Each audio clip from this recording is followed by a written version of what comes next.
Hello friends, welcome to my YouTube channel. तो friend, जैसा कि आप जानते हैं, हमने अजय रावत सर की बुक के एमसीक्यूज़ की एक सीरीज़ शुरू की है, जिसमें हमने अभी तक अजय रावत सर की बुक के 351 तक के जितने भी इंपॉर्टेंट एमसीक्यूज़ हैं उनको डिस्कस किया है। तो अगर आपने वो वीडियो नहीं देखे हैं तो प्लीज़ आप उनको एक बार जाके देखिएगा, क्योंकि वो आपके आने वाले सभी एग्ज़ाम के लिए इंपॉर्टेंट होंगे। आज हम अजय रावत सर की बुक के पेज 351 से 362 तक के जितने भी इंपॉर्टेंट एमसीक्यूज़ हैं उनको डिस्कस करेंगे। तो चलिए शुरू करते हैं। फर्स्ट क्वेश्चन है कि गणनरेशों के समय राज्य का सर्वोच्च मंत्री कौन होता था? तो कौन होता था? मुख्तार। नेक्स्ट क्वेश्चन है क्वेश्चन नंबर 2 कि गणनरेशों के समय राजकीय कार्यालय का महानिदेशक कौन होता था? तो उसे क्या बोलते थे? दप्तरी। नेक्स्ट क्वेश्चन है क्वेश्चन नंबर 3 कि गणनरेशों के समय परगने का सैनिक शासक होता था, तो कौन होता था? फौजदार। और यहीं पर अगर आपसे पूछा जाए कि राजधानी का सुरक्षा अधिकारी कौन होता था, तो गोलदार। और जो तीव्रगामी संदेश वाहक होता था इनका, उसे क्या बोलते थे? चणु। जो यानी कि बहुत तेजी से संदेश ले जाता था। नेक्स्ट क्वेश्चन है क्वेश्चन नंबर 4 कि गणनरेशों के समय राजसभा तथा राजप्रसादा में अर्दली का कार्य करने वाले को क्या कहते थे? उसे क्या कहते थे? चाकर। नेक्स्ट क्वेश्चन है क्वेश्चन नंबर 5 कि गणनरेशों के समय परगनों में राजस्व की वसूली कौन करता था? तो कौन करता था परगनों में? उसे क्या बोलते थे? थोकदार। और थोकदार को और क्या बोला जाता था? कमीन या फिर सयाना भी इसे बोला जाता था। और यहीं से आपसे ये पूछा जाए कि गांव से राजस्व वसूली का कार्य कौन करता था? तो कौन करता था? प्रधान। नेक्स्ट क्वेश्चन है क्वेश्चन नंबर 5 कि गणनरेशों के समय भूमि का मालिक क्या कहलाता था? तो क्या कहलाता था भूमि का मालिक? थातवान। और भूमि को क्या कहा जाता था?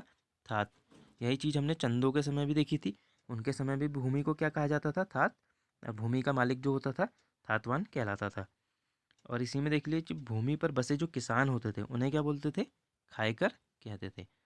नेक्स्ट क्वेश्चन है क्वेश्चन नंबर 6 कि गणनरेशों के समय थातवान अपनी भूमि पर कृषकों को स्वेच्छानुसार अस्थायी रूप से बसा देते थे और आवश्यकता पड़ने पर हटा देते थे। तो ऐसे कृषकों को क्या कहते थे? सरतान।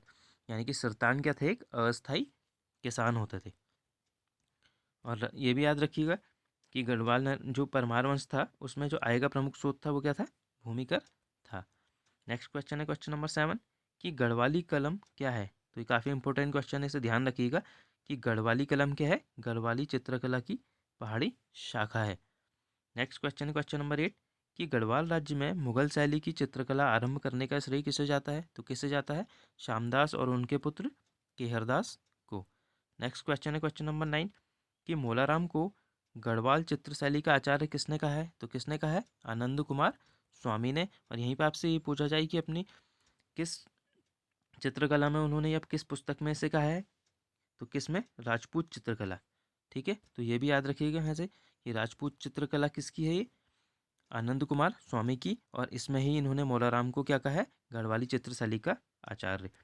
अब मौलाराम के बारे में कुछ इंपॉर्टेंट फैक्ट हैं जो देख लेते हैं कि मौलाराम चित्र संग्रहालय कहाँ है? श्रीनगर में। और ये पूछा जाए कि मौलाराम का जन्म कहाँ हुआ था? तो ये भी कहाँ हुआ था? श्रीनगर में। और मौलाराम की पुस्तकें हैं कौन सी हैं? गणराज्य काव्य और गणगीता संग्राम। तो और गणगीता संग्राम किस भाषा में है? ब्रज भाषा में। तो यहाँ से ये भी याद रखिएगा। नेक्स्ट क्वेश्चन है क्वेश्चन नंबर 10 कि मौलाराम के चित्रों को दुनिया में के सामने लाने का श्रेय किसे जाता है? तो किसे जाता है? बैरिस्टर मुकुंदीलाल को। नेक्स्ट क्वेश्चन है क्वेश्चन नंबर 11 कि कौन मौलाराम से चित्रकला सीखने टिहरी से श्रीनगर जाते थे? ये कौन जाते थे? प्रीतम शाह। नेक्स्ट क्वेश्चन है क्वेश्चन नंबर 12 कि गढ़वाल की सेना विभिन्न पलटनों में विभक्त होती थी, जिन्हें कहते थे? तो इन्हें क्या कहते थे? लोहवा, बधान या सलाण भी इन्हें कहा जाता था। नेक्स्ट क्वेश्चन है क्वेश्चन नंबर 13 कि टिहरी नरेशों के समय मंत्रिपरिषद, कार्यपालिका, न्यायपालिका का अध्यक्ष कौन होता था? तो कौन होता था? राजा। नेक्स्ट क्वेश्चन है क्वेश्चन नंबर 14 कि सुदर्शन शाह के काल में राज्य को कितने ठाणों में बांटा गया था? तो कितने ठाणों में? 4। अब ये ठाण होते क्या थे? जैसे सबसे पहले राज्य होता था, राज्य किन में बटे होते थे? ठाणों में। ठाणे किन में बटे होते थे? परगनों में। और परगने किस में बटे होते थे? पट्टियों में। तो ये आपसे क्रम भी पूछा जाता है, तो इसे भी याद रखिएगा यहाँ से। नेक्स्ट क्वेश्चन है क्वेश्चन नंबर 15 कि टिहरी शासनकाल में परगने की व्यवस्था करने वाले अधिकारी को क्या कहते थे? तो इसे क्या कहते थे? सुपरवाइजर। और राजस्व विभाग का जो अधिकारी होता था उसे क्या कहते थे? पटवारी। नेक्स्ट क्वेश्चन है क्वेश्चन नंबर 16 कि टिहरी नरेशों के समय गांवों में राजा की आज्ञा से जो व्यक्ति कृषि भूमि में कृषि करता था उसे क्या कहते थे? तो उसे क्या कहते थे? आसामी। अब आसामी भी यहाँ पे थे, क्या थे? आसामी भी तीन प्रकार के होते थे। तो पहले कौन से होते थे? मौरूसीदार। अब मौरूसीदार क्या होते थे? ये किसी के अधीन नहीं होता था और ये सीधे किसे राजस्व देता था? टिहरी नरेश को। वहीं पे दूसरा था खायकर। खायकर क्या था?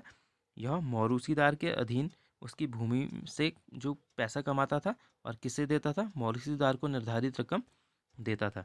और तीसरा था सिरतान। सिरतान क्या था? यह मौरूसीदार या खायकर को उसकी भूमि के लिए नगद रकम देता था। तो ये पूछा जा सकता है आपसे, याद रखिएगा इन्हें। नेक्स्ट क्वेश्चन है क्वेश्चन नंबर 17 कि प्रताप हाई स्कूल की स्थापना किसने की थी? तो किसने की थी? कीर्ति शाह ने। नेक्स्ट क्वेश्चन है क्वेश्चन नंबर 18 कि टिहरी में कैम्बेल बोर्डिंग हाउस, मोहम्मद मदरसा तथा कन्या पाठशाला की स्थापना किसने की? तो ये किसने की थी? कीर्ति शाह ने। और कीर्ति शाह के बारे में एक फैक्ट और याद रखिएगा कि कीर्ति शाह ने राज्य में चेचक को रोकने हेतु टीकाकरण भी प्रारंभ करवाया था। नेक्स्ट क्वेश्चन है क्वेश्चन नंबर 19 कि प्रताप शाह ने राजधानी में पहला खैराती दवाखाना कब स्थापित किया? तो कब किया था? 1876 ईस्वी में। नेक्स्ट क्वेश्चन है क्वेश्चन नंबर 20 कि रेड क्रॉस सोसाइटी की स्थापना कब की गई थी? तो कब की गई थी? 1934 में। और ये भी पूछा जाता है किसके काल में की गई थी? तो किसके? नरेंद्र शाह के काल में। और क्या हुआ था ये भी याद रख लीजिए कि 1939 में ही इनके काल में क्या हुआ था? कुष्ठ विधान भी पारित किया गया था। और 1943 में क्या किया गया था? जो टीका विधान भी पारित किया गया था। तो ये डेट काफ़ी इंपॉर्टेंट है, इन्हें याद रखिएगा आप। नेक्स्ट क्वेश्चन है क्वेश्चन नंबर 21 कि छोटी दीवानी, बड़ी दीवानी, सरसरी और कलेक्टरी नामक न्यायालयों की स्थापना किसने की थी? तो किसने की थी? सुदर्शन शाह ने। नेक्स्ट क्वेश्चन है क्वेश्चन नंबर 22 कि नरेंद्र शाह द्वारा एक हाई कोर्ट की स्थापना किस वर्ष की गई? तो कब की गई थी? 1938 में। नेक्स्ट क्वेश्चन है क्वेश्चन नंबर 23 कि टिहरी वंश का अंतिम शासक कौन था? तो कौन था? मानवेंद्र शाह। और इनका राज्याभिषेक पूछा जाता है कब हुआ था? तो कब हुआ था? 1946 में।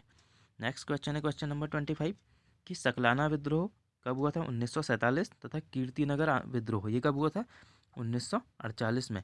तो ये किस टिहरी नरेश के समय में हुए थे? ये पूछा जाता है। तो किस टिहरी नरेश के? मानवेंद्र शाह के समय में।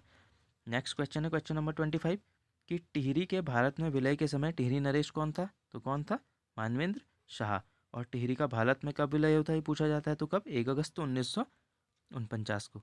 तो फ्रेंड्स, आज हमने अजय रावत सर की बुक के पेज 362 तक के जितने भी इंपॉर्टेंट एमसीक्यूज थे उनको डिस्कस किया।